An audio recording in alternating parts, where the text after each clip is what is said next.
first of all, they don't have internet connection or they don't have any service connection. Second thing, some people don't have phones. The other people will say that they don't know what this service number is and they don't want to be keep tracked. They don't want to be keep tracked on their what they're doing or the location where they are. So from your situation, what do you think about this service or anything that we can provide or improve in the future? Are you guys familiar with 211? Yeah. Yeah, this one basically we also based on the 211 format. Yeah. So you're gonna have to, access it one way or the other. So we are linked with 211, Right. but the point is that people who are not having internet. So we would want to drive this particular app without the internet. You just have to just text it, and you get all the information. And apart from linking up with 211, what we are doing is we are manually updating. If at all you need a job today, the address could be different today, it could be different tomorrow. So what we're going to do in the background is every 1 or 2 days we are going to update it to see that the latest information is put into our database, which is linked with 211 in the background, and that information is given to the customer or given to the civilians. Every phone I've had has been text capable, and in most cases, even some of the, not so popular and more recent networks that have been created have text capability. So I don't really see texting as something that you would have to have internet in order to do. I could be wrong. If you have a phone, you're gonna either have to call or you're gonna have to text, because a lot of these places, they close after a certain time. Yeah. And so this seems to me to be a very great opportunity for you to have access to information around the clock. If you can just follow some simple instructions. And scripture says a man that don't work don't deserve to eat. And so you're gonna have to do something. I mean, homelessness is unfortunate and it's something that more people are experiencing than those that don't. But you still at some point have to be responsible. Let me say that. You still have to be responsible for yourself and make decisions that are going to help you move towards your desired result. And you can't, depend on things to be done for you completely. You have to do something. So I think it's a great idea. I wish it would have been something that I had access to back during the times when I needed it the most. But who's to say I might, on the way to work today, might want to stop and get me a hot dinner or whatever the case may be, or I'm in my quest for some different opportunities. I could put the number in and see what happens. And the response is very timely. Yeah. You're not sitting around waiting, and so I'm not exactly sure who designed the system, but they did a good job.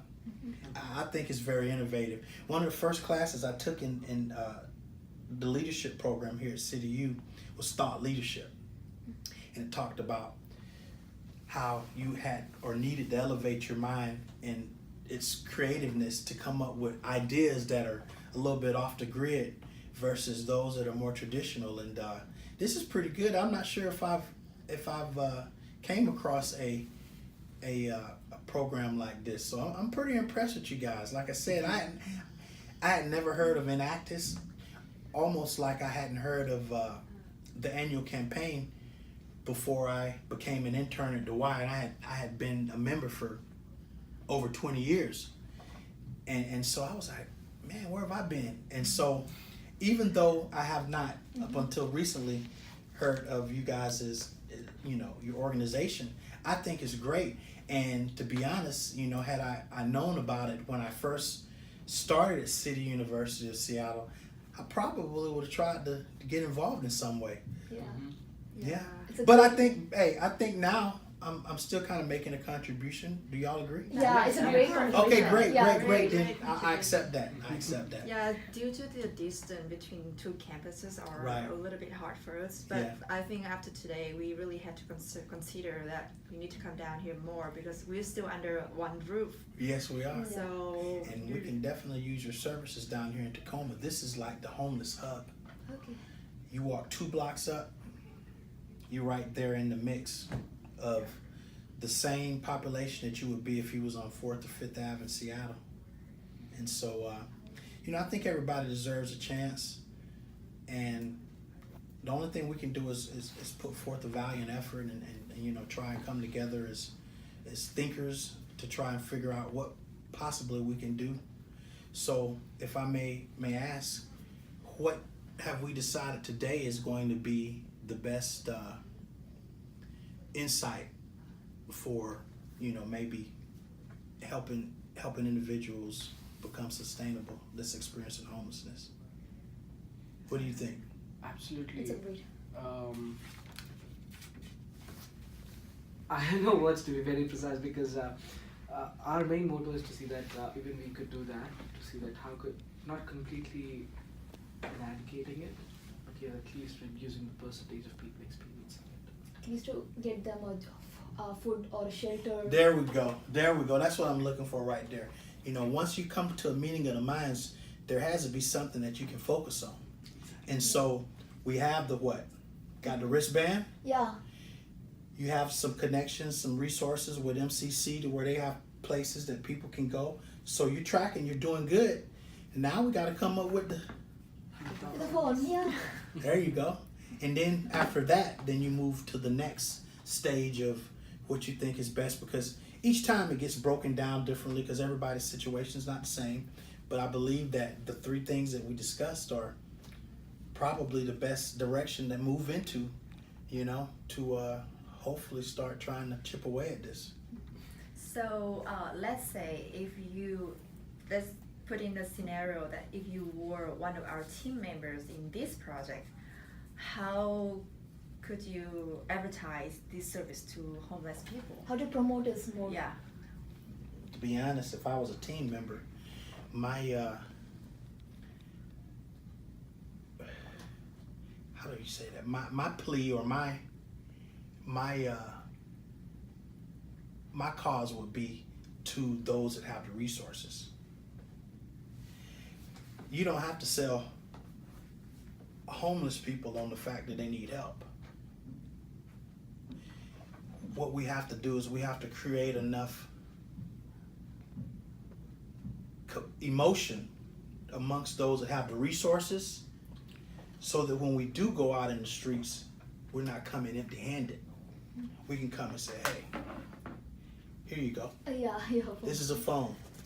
And these are the things that That it you can be need. used for. Mm-hmm. That's what homeless people need. They don't need another hero. They don't need another advocate. It is something very practical that they can use and help them. Okay. That's what they need. Yes. So that would be my my function. I mean, I and to be honest, I think I'd be really good at it. While I was at the YMCA, I was able to help the particular organization that I was working with, the facility that I worked at. I helped them raise over $200,000 in like 30 days.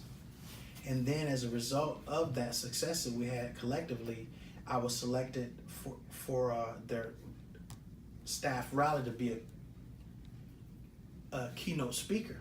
And they also allowed me to do the ask. That's where you collect the pledges from the full-time staff, and I was able to secure $136,000 in like 4 minutes, which is like $13,000 more than the individual did the previous year. And so that would be my focus, is trying to get as much resources as possible, because that's how you're going to get your empirical and your quantitative data, is putting this plan into action and then seeing how it works and who it helps. that's how you really collect the most significant amount of information. It's So, very helpful. but you know, if I'd be willing to go out a couple times a week, you know, and do some groundwork. I think it's always good to stay connected to the purpose. Mm-hmm. You know, you don't want to become so you know, so privileged that you forget that at some particular point, you know, you were looking in abandoned buildings and places to stay and opportunities to get out of the weather.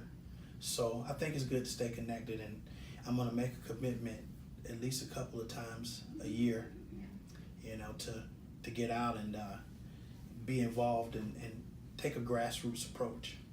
Next time we are going to MCC, we will message you so that you can also join us. There you go. That's Yeah, the deal. I have another question. Could you just tell me a little about the funding for you to get into one of the programs? How were you funded? Was it from any of the government agencies or Yeah, they have a lot of any organization that helped you get Yeah. into a Any program? government or non-profitable organization just like us you heard of before during your difficult time? That helped It you was go a lot of it was through the government Okay. that have contractors that go out into the neighborhoods and supply individuals with information, you know, for FAFSA and different other programs that the state and the federal government offers, because you have to have information Mm-hmm. in order to know what's available for you. And so that was really helpful for me, because I'm telling you, had I went down to Clover Park Tech and there wasn't someone there that could interpret what it was that I needed and then help me achieve it, I probably would, the post-traumatic stress that had been accumulated with so many unfulfilled, you know, attempts, I probably would have, like most of the things that had happened, said, well, it must not be meant. But I know Metropolitan Development Council had a desk set up over at Clover Park Tech, and the only thing I had to do was make an appointment, and the individual was educated in the process, financial aid, all those different things, what you needed to do in order to get qualified, and she actually helped me through it. And so once the ball started rolling, that's where I went. I went to her for my associates. I went to her for my bachelor's or my undergraduate. I was in, I want to say, North Carolina when I filled out my FAFSA for my master's program. But I went back to her for my, when I had to renew my FAFSA for my master's. So this particular program was very, very helpful, and I think, you know, it's something else that can be added for individuals that may see the value in education. Now, not everybody, you know, can take the same route that I took. Yeah. But for those that have, you know, the opportunity, it's good also to have that information available, because trying to figure out how you're going to pay for school, trying to figure out when you can start, or a lot of the challenges that even people that aren't homeless that I come across or experiencing. Mm-hmm. I don't know when you know, just they don't know. And so to have that information available can make someone's life a lot easier. I know it did mine. Mm-hmm. I know it did mine, so. And you've used this messaging app, right? Do you feel that if you create something like an application where people with the Android mobile can use it, it will be much more helpful for them? To start or to complete that application process? Yeah, something like an app where, I mean, we have used this app for this map, Google Map or something like that. Just like that, an application where they can log in and they can look for a nearby location where food will be available. Oh yeah, absolutely. And so that would just pretty much be an upgrade to kind of what you guys Yeah. are doing. You would develop it into an app, and yeah, heck yeah. Mm-hmm. I think so. I mean, everything else is app friendly. I mean, You see these scooters and these bikes on the corner? Line road. It's no different. It's no different. And so, again, I think it would be very helpful, you know, because this is the direction that we're moving in. And so you have to think in terms of how individuals are communicating, and anything that you can create or develop or find that can help them do that more efficiently, I think would be cool. I mean, yeah, back in 2015, it would have, you know, even though I had a flip phone, it would have been very helpful to be able to say, okay, well, from where I'm located at now, where's the nearest shelter? Because I had no idea. I had although I had been homeless, I had never gotten to the point to where I needed a shelter. And so I had one of my classmates at that time just drop me off downtown. So I'm sure there's probably a shelter somewhere. And so I asked a fireman where the shelter was, and he pointed me in a direction, and I thought it was kind of peculiar. I stood out in front of the building for about an hour and a half. I'm like, you know, maybe they're gonna just show up, and I didn't know how it worked. And so eventually I asked someone else, and they was like, oh no, it's not here anymore. They moved it. And so that kind of caused me a lot of stress, because I knew that you had to be there at a certain time if you wanted to be considered for a bed or cot. And so I was fortunate to be able, since it was my first time, to get in, but would have made it a lot easier, if you know what I mean. Being able to call or text, use you guys' service to find out, you know. Same with the food banks, same with any other of the resources that you all have that are available for your phone texting system. So yeah, the more resources that you can put on there to help people out, because again, you don't know who the services that you're trying to provide may help, that might solve this problem for everybody. It don't take but one person. You know, I know we want to help as many people as possible, but it really doesn't take but that right person, and there you go, you know, problem over, so to speak. So I just keep chipping away at it. Now, are you all enlisted or enrolled at CityU? Yeah, we are from CityU. And, okay. So what happens after you graduate? So that's the question that we have received a lot. Actually, this is an ongoing project. Yeah. So after this generation graduates, we're gonna have a new one. So we're gonna transfer the project to a new one, and they can continue, and we continue. This project. Actually, we are like new to this One Text Away. We joined only this quarter. In CityU. So our predecessors were the one who created this One Text Away. Yeah, so we try. So what are you gonna do after you graduate? That's it? No. I mean, we will pass on the responsibility to other next week. No, you're not gonna be able to do that. We're friends for life now. We gotta work on this together. Yeah, sure, we'll do that. There you go. There you go. Sure. There we go. We'll keep in touch so that we can help each other. There you go. There you go. Now, are you all gonna stay locally, or are you gonna be returning to different place, or what you thinking? That's a hard question because that's a hypothetical.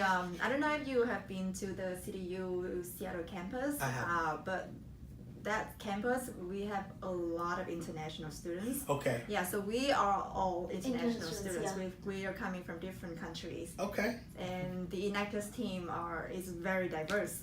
Okay. So it depends on the future way of each person. We don't know, but for now, here in America, we're going to CityU, so we really want to be as a team to help out the local area, because we are really privileged than anyone else here. Okay. So we would like to contribute our help, our support to the local area. Okay. Yeah.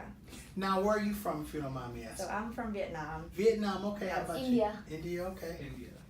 From Vietnam too. Okay. Yeah, but if you have a time, and if you can come visit the Sierra campus, we would love to introduce you to the whole team. Yeah, because not just we you. have so many Good luck. people from Yeah. different areas. Okay, well, this is what we can do. Why don't you guys come up with the time Mm-hmm. Yes. that you can get the most efficient, that can be the most efficient, Yeah. and let me know, and then I can make